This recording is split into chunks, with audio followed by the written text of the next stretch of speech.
माछो माछो माछो भ्यागुतो माछो माछो माछो बुढियौला हो यही बुढियौलाले नेपालकै वर्स्ट प्लेन क्रास गरायो Nepal, the country, has a history of air crashes. It probably has one of the most dangerous skies in the world. There have been 27 air crashes in Nepal in 30 years. The wreckage of a plane which crashed has been located in the Himalayan mountains in Nepal. Crews in Nepal have recovered the remains of all but one victim of Sunday's deadly plane crash.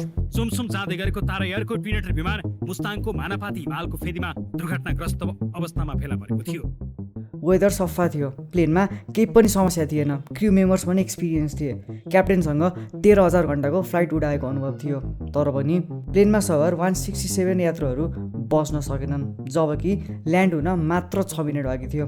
Air ट्राफिकसँग पनि पाइलटहरू निरन्तर सम्पर्कमा थिए। नेपालको terrain गाह्रो भए पनि क्याप्टेनको लागि नौलो थिएन। उनी यहाँ 7 पटक ल्यान्ड गरिसकेका थिए, तर पनि कसरी एउटा प्लेन पहाडमा ठोकिन पुग्यो त? आइरोनिकली यो एक्सिडेन्ट हुनुभन्दा ठिक 59औं दिन अगाडि थाई एयरवेज 311 पनि नुवाकोटमा पहाडमै ठोकिएर क्रास भएको थियो। 2 महिनामा 2वटा प्लेन एक्सिडेन्ट हुनु भनेको पक्कै पनि सामान्य होइन। म कुरा गर्दैछु नेपालकै हिस्ट्रीको डेडलिएस्ट प्लेन एक्सिडेन्ट, पाकिस्तान एयरवेजको फ्लाइट 268। आखिर यो डेडलिएस्ट क्रास कसरी भयो र इन जेनरल नेपालमा किन धेरै प्लेन एक्सिडेन्ट हुन्छ?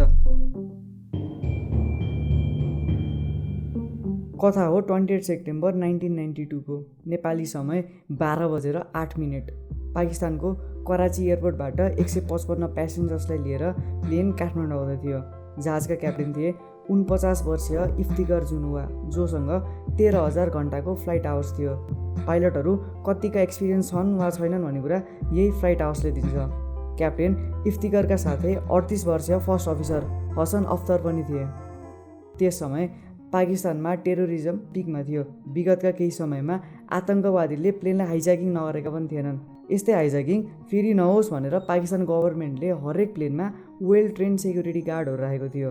प्लेन एकदमै वेल प्रिपेयर्डका साथ रनवेबाट टेक अफ गर्यो र सुरु भयो काठमाडौँसम्मको यात्रा।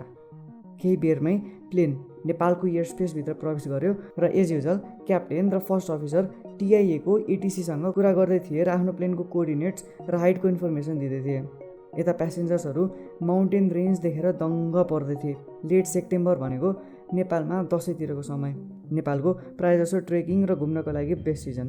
यही कारणले नि होला हवाईजहाजमा नेपालीभन्दा धेरै विदेशी थिए। कोही ट्रेक गर्न त कोही हिमाल चढ्ने सपना बोकेर आएका थिए। तर आखिर के थाहा, त्यो उनीहरूको हिमाल चढ्ने रहर अधुरोको अधुरै रहनेवाला थियो।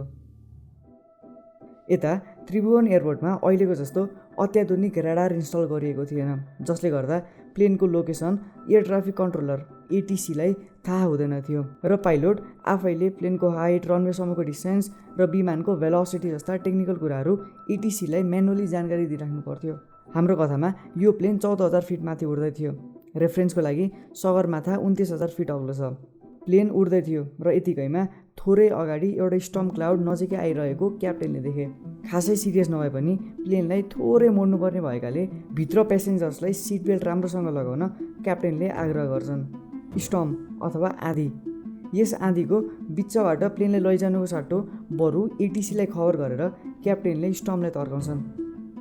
Kathmandu, Pakistan 268. We are 10 to 15 miles right of track to avoid a build-up en route.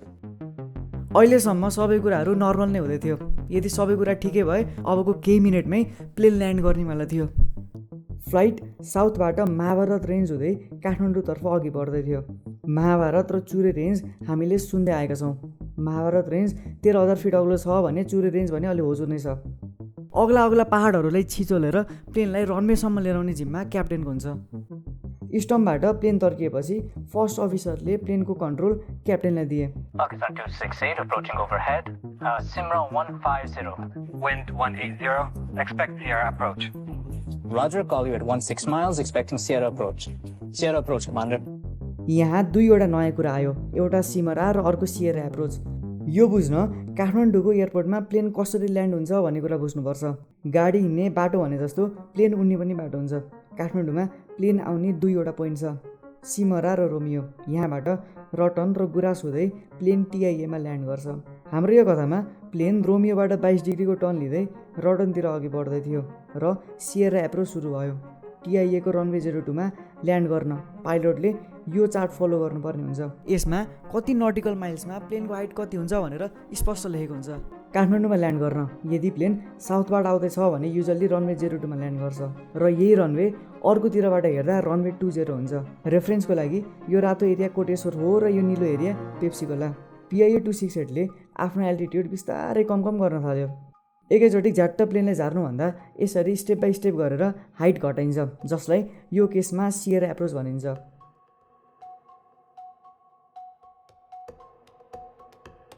Plain 11,500 फिटमा थियो र रनवे अझै 16 माइल्स पर थियो। सबै कुरा ठिक भए अबको 6 मिनेटमा प्लेन रनवेमा ल्यान्ड गर्दै हुनेछ। Report 4 miles, runway 02. We'll call you at 4 miles, Pakistan 268. Clear for final, runway 02. Runway 02. ATC roger clear for final, report 4 miles runway 02, अर्थात् ल्यान्डिङ गर्न तयार भऊ। रनवे खाली गरिएको छ।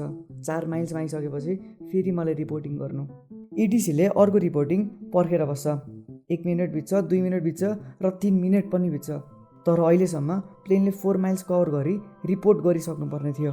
Pakistan 268, report position. Pakistan 268, report position. Pakistan 268, tower. Pakistan 268, this is tower. PIA 268 is crashed. काठमाडौँबाट मात्र केही kilometre पर रहेको भट्टे डाँडामा प्लेन ठोकियो। प्लेनमा अझै पनि 20 टन जति फ्युल भएकाले इम्प्याक्ट पर्ने बित्तिकै आगो समातिहाल्यो। प्लेनमा सवार 167 वटा यात्रु र क्र्यूको डेथ भयो। मृत्युको मुखबाट कोही पनि उम्कन सकेनन्।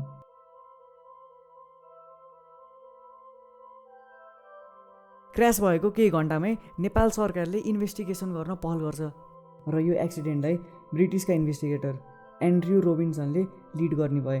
क्र्यास भिरमा भएकाले साइडमै गएर इन्भेस्टिगेसन गर्न गाह्रो हुने भयो। नेपालीलाई भिरपाखोमा बानी भएकाले गाह्रो नभए तापनि इन्भेस्टिगेसन अफिसरका लागि रिस्की नै थियो। भिरको एभरेज स्लोप 45 डिग्री थियो।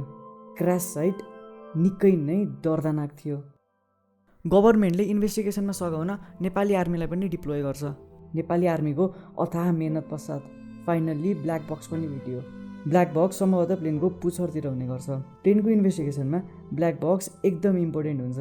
प्लेनमा 2 वटा ब्ल्याक बक्स हुने गर्छ, जसमध्ये एक CBR ककपिट भोइस रेकर्डर।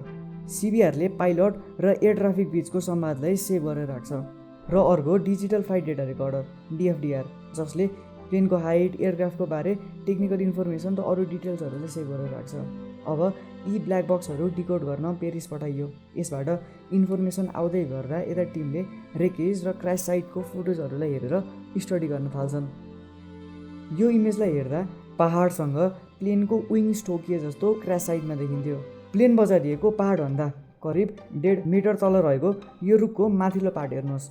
यो कुनै धारिलो चिजले काटिए जस्तो देखिन्छ। ध्यान दिएर हेर्ने हो भने यसको एङ्गलबाट इम्प्याक्ट कसरी भयो भन्ने कुरा थाहा हुन सक्थ्यो। अथाह दिनको ब्रेन स्ट्रमिङपछि फाइनल्ली दे ह्याड समथिङ। अघि मैले भनेको रुखको टुप्पो प्लेनको विङ्सले काटेको थिएन, काटेको थियो एउटा कुराले, जसलाई भनिन्छ फ्ल्याप्स। फ्लाइट डेटा हेर्दा त्यो एल्टिट्युडमा हुँदा प्लेनको फ्ल्याप्स एक्सटेन्ड भएको देखियो। फ्ल्याप्स एक्सटेन्ड हुनु भनेको प्लेनलाई ल्यान्डिङको लागि तयार पारिनु थियो। यही प्रमाणको आधारमा प्लेन पाइलटकै कन्ट्रोलमा भएको र आउट अफ कन्ट्रोल नगएको विश्वास गरियो। अब प्लेनको इन्जिन फेलियरले गर्दा पो हो कि भन्ने कुरा नउठेको पनि होइन।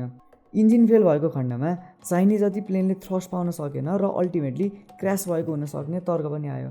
यसलाई पनि भेरिफाई गर्न सकिन्थ्यो। इन्जिनभित्रको ब्लेडलाई र फ्युल फ्लो गराउने डिभाइसलाई जाँच गर्दा क्र्यास हुने टाइममा प्लेनको इन्जिन अन नै भएकाले फेलियर त भएकै थिएन। अर्को थ्योरी टेरोरिजम। आतङ्क हमला भएर जबरजस्ती जानी पहाडमा प्लेन ठोकाउन पो लगाइयो कि? वेल, टेरोरिजमले गर्दा त्यतिखेर पाकिस्तान एयरपोर्ट हाई अलर्टमा थियो र यो कुराको तयारी पहिले नै भइसकेको थियो। त्यसैले प्लेनमा यता उता र यता गरी 4 ठाउँमा सेक्युरिटीको लागि भनेर हतियारयुक्त गार्ड्सहरू सक्रिय थिए। क्र्यास हुनुभन्दा 32 सेकेन्ड अगाडि फर्स्ट अफिसरले एटिसीले आफ्नो प्लेनको हाइटको रिपोर्टिङ गर्दा उनको आवाज निकै नै काम र प्रोफेसनल सुनिन्थ्यो। आवाजमा डर र तनाव केही पनि थिएन। यसैबाट सबै कुराहरू नर्मल नै थियो र ककपिटभित्र कसैले दबाब नदिएको कुरा अनुमान गर्न सकिन्थ्यो। 8200 फिटमा हुनुपर्ने प्लेन 72-80 फिट अग्लो पहाडमा ठोकियो। तर कसरी? यसको दुईवटा पोसिबिलिटी हुनसक्छ। एउटा भिजुअल एप्रोचमा गडबड हुनु, अर्को इन्स्ट्रक्सन चार्टलाई मिसरिड गर्नु। एभिएसनमा भिजुअल एप्रोच एकदमै कमन कुरा हो। यस्तो किसिमको एप्रोचमा प्लेनको इन्स्ट्रुमेन्ट्सले दिएको डेटाको आधारमा भन्दा पनि क्याप्टेनले आफ्नो आँखाले देखेको भरमा प्लेनलाई कन्ट्रोल गर्छ। कति बेला त भिजुअल एप्रोच पाइलटका लागि एकदमै सजिलो र भरपर्दो हुन्छ। क्याप्टेनलाई यो टेरेनको बारेमा पनि थाहा थियो। उनले त्रिभुवन एयरपोर्टमा 6-7 पटक ल्यान्ड गरिसकेका थिए। त्यसैले उनले यसपालि भिजुअल एप्रोच गर्न खोजेको चान्स निकै नै थोरै छ।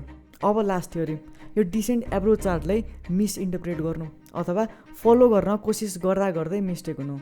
उता पेरिसबाट ब्ल्याक बक्सको डेटा पनि डिकोड भएर आयो। ब्ल्याक बक्सको इन्फर्मेसनबाट प्लेनको हाइट र डिसेन्ट प्रोफाइलहरू प्रेसाइजली थाहा भयो। ब्ल्याक बक्सबाट आएको रिडिङले जे कुरा भन्दै थियो त्यसले इन्भेस्टिगेसन अफिसरको होस हवास उडाइदियो। Right from the very start प्लेनको हाइट 11,500 फिट हुनुपर्नेमा 10,500 थियो, 10,500 हुनुपर्नेमा 9,500 फिट थियो। चार्टले जे भन्दै थियो प्लेन सोही अनुरूप डिसेन्ट त गर्दै थियो, तर जहाँ हुनुपर्ने थियो त्यसबाट ठ्याक्कै 1000 फिट तल। So this was a eureka moment. But why? यो कुराको एन्सर थाहा पाउने तरिका केवल एउटा मात्र थियो, रेकर्डर, ककपिट भोइस रेकर्डर। तर अफसोस सिबिआरले केही पनि रेकर्ड गरेनछ। PIA 268 यो प्लेनको एक्सिडेन्ट यो चार्टबाट सुरु भएको थियो। यो चार्टबाट एकैछिन फेरि यो चार्टलाई नजिकबाट हेर्नुहोस्। के गलत छ जस्तो लाग्छ? म चार्टलाई अझै सिम्पल बनाइदिन्छु। चार्टमा गल्ती त केही पनि छैन, तर एउटा सानो समस्या छ। ल भन्नुहोस्, यो 8200 फिट एल्टिट्युड कतिखेरको लागि हो? 10 नटिकल माइल्स कि 8? वेल भन्न गाह्रै छ, तर भन्न झनै गाह्रो तब हुन्छ जब ककपिटमा भएको चार्टको आकृति एउटा साधारण एउटा पोस्ट कार्ड जत्रो सानो हुन्छ। यो थाहा पाउन इन्भेस्टिगेसन टोलीले PIA 268 जस्तो देखिने क्लोनको सहारा लिए र यदि उनीहरू आफै क्याप्टेन भएको भए यो चार्टहरू कसरी हेर्थे र पढ्थे भन्ने कुरा रेप्लिकेट गरे। यत्रो विशाल जहाजमा यो चार्ट अड्काउने क्लिप नै थिएन। कि त छेउमा राख्नुपर्ने कि त तल, जुन दुवै पाइलटका निम्ति 3 फिट टाढा हुन्थ्यो। छेउमा राख्दा मुन्टो पटक घुमाउनु पर्ने भएकाले त्यहाँ पनि राखेनन् होलान्। र कुरामा इन्भेस्टिगेसन अफिसरले त्यो चार्ट उठाए र आफ्नो अगाडि लिएर आए। र बिङ्गो, फाइनल्ली क्र्यास हुनु पछाडिको रहस्य ख्यालमै सुल्झियो। पोस्टकार्ड जत्रो चार्टलाई हातले समाउँदा उनको बुढियाउलाले 11,500 फिट लेखेको ठाउँ छोपियो। मैले भिडियोको सुरुमै भनेको थिएँ, बुढियाउला 11,500 फिट लेखेको ठाउँ छोपिएपछि चार्ट बल्ल प्रष्ट भयो र 10,000 फिट 16 माइल्सको लागि जस्तो देखियो, तर त्यो वास्तवमा 13 माइल्सको लागि थियो। अहिलेसम्मको हाइपोथेसिस मध्ये मलाई सबैभन्दा कन्भिन्सिङ यही नै लाग्यो।